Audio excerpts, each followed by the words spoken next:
സമ്പത്തുണ്ടാക്കാൻ നമ്മളെ സഹായിക്കുന്ന 7 വഴികൾ. സമ്പത്ത് എന്നത് വെറും പണം മാത്രമല്ല, അത് ഒരു ജീവിതശൈലിയാണ്. സമ്പത്ത് എന്നത് സ്വാതന്ത്ര്യം, സുരക്ഷ, ആത്മവിശ്വാസം, മാന്യത എന്നിവയുടെ സമന്വയമാണ്. പലരും കരുതുന്നത് സമ്പത്ത് ഒറ്റ വഴിയുടെ വരുമെന്നാണ്. പക്ഷേ സത്യത്തിൽ സമ്പത്ത് ഒരു നദി പോലെയാണ്. അത് ഒരൊറ്റ ഉറവിൽ നിന്നല്ല, പല ചെറിയ ഉറവുകളിൽ നിന്നാണ് വലിയ പ്രവാഹമായി മാറുന്നത്. റിച്ച് ഡാഡ് പുവർ ഡാഡ് എന്ന ഗ്രന്ഥത്തിൽ ഇതിനെക്കുറിച്ച് പറയുന്നുണ്ട്. സമ്പന്നർ ഒരൊറ്റ വരുമാനമല്ല, പല വരുമാന മാർഗങ്ങൾ സൃഷ്ടിക്കുന്നു. പ്രധാന വരുമാനം, അതായത് ആക്റ്റീവ് ഇൻകം, പരിശ്രമത്തിൻ്റെ വിത്ത്. നിന്റെ ജോലി, ബിസിനസ് അല്ലെങ്കിൽ തൊഴിൽ, ഇതാണ് സമ്പത്തിൻ്റെ ആദ്യ വിത്ത്. ഇത് നിന്റെ അടിത്തറയാണ്. നീ ചെയ്യുന്ന ജോലി ആത്മാർത്ഥതയോടെ, സത്യസന്ധതയോടെ ചെയ്യുമ്പോൾ അത് നിനക്ക് പണം മാത്രമല്ല, അനുഭവവും നൽകും. ഓർമ്മിക്കൂ, ശക്തമായ അടിത്തറയില്ലാത്ത എല്ലാ വലിയ കെട്ടിടവും ഉയരാൻ കഴിയുന്ന ഒന്നല്ല. സേവിങ്സ്, ചെറിയ തുള്ളികൾ വലിയ സമുദ്രമാകുന്നു. നീ സമ്പാദിക്കുന്നതിൽ നിന്ന് കുറച്ച് മാറ്റി വയ്ക്കുക. എത്ര ചെറിയ തുകയായാലും പ്രശ്നമില്ല. സേവിങ് എന്നത് ഒരു ശീലമാണ്. ഇന്ന് നീ മാറ്റിവെക്കുന്ന ചെറിയ തുക നാളെ വലിയ സുരക്ഷിതമായി മാറും. സമ്പന്നർ ആദ്യം സേവ് ചെയ്യും, പിന്നെയാണ് ചിലവഴിക്കാൻ തുടങ്ങുന്നത്.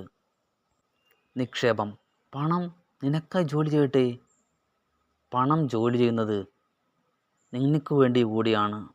നീ ജോലി ചെയ്യുന്നത് മാത്രം ശരിയാകുന്ന ഒന്നല്ല. സ്റ്റോക്ക്, മ്യൂച്വൽ ഫണ്ട്, ഭൂമി, സ്വർണം ഇവയെല്ലാം നിക്ഷേപ മാർഗങ്ങളാണ്. വാരൻ ബഫറ്റ് പറഞ്ഞ പോലെ, നീ ഉറങ്ങുമ്പോഴും പണം വരണം. നീ ഈ ജീവിതം മുഴുവൻ അല്ലെങ്കിൽ ജോലി ചെയ്യേണ്ടി വരും. അധിക വരുമാനം, ചെറിയ വരുമാനം മാത്രം നമ്മൾ ആശ്രയിക്കരുത്. ചെറിയ ബിസിനസ്, ഓൺലൈൻ ജോലി അല്ലെങ്കിൽ മറ്റൊരു കഴിവ് ഉപയോഗിച്ച് അധിക വരുമാനം സൃഷ്ടിക്കൽ. അത് നിനക്ക് അധിക സാമ്പത്തിക സ്വാതന്ത്ര്യം നൽകും. അറിവ്, അതായത് നോളജ്, സമ്പത്തിൻ്റെ യഥാർത്ഥ താക്കോൽ. സമ്പന്നരാകാൻ പണം മാത്രം പോരാ, അതിന് അറിവ് കൂടി വേണം. അതിന് പുസ്തകങ്ങൾ വായിക്കുക, പുതിയ കാര്യങ്ങൾ പഠിക്കുക.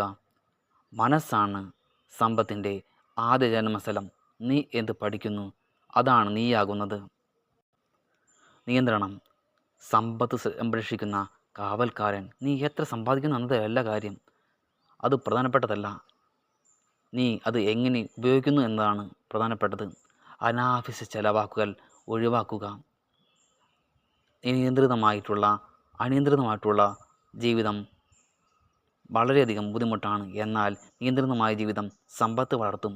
നിയന്ത്രണമില്ലാത്ത സമ്പത്ത് വേഗത്തിൽ നഷ്ടമാകും. ദീർഘദർശനം, ഭാവിയെ നോക്കിക്കാണുന്ന കണ്ണ്.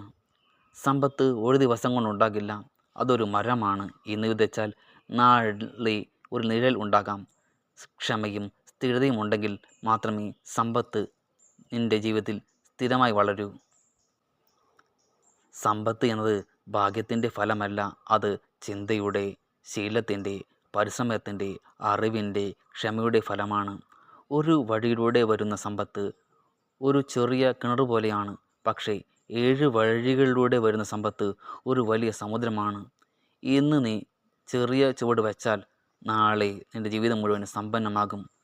സമ്പത്ത് ആദ്യം നിൻ്റെ മനസ്സിൽ ജനിക്കണം, പിന്നെ അത് നിൻ്റെ ജീവിതത്തിൽ പ്രത്യക്ഷപ്പെട്ടു തുടങ്ങും.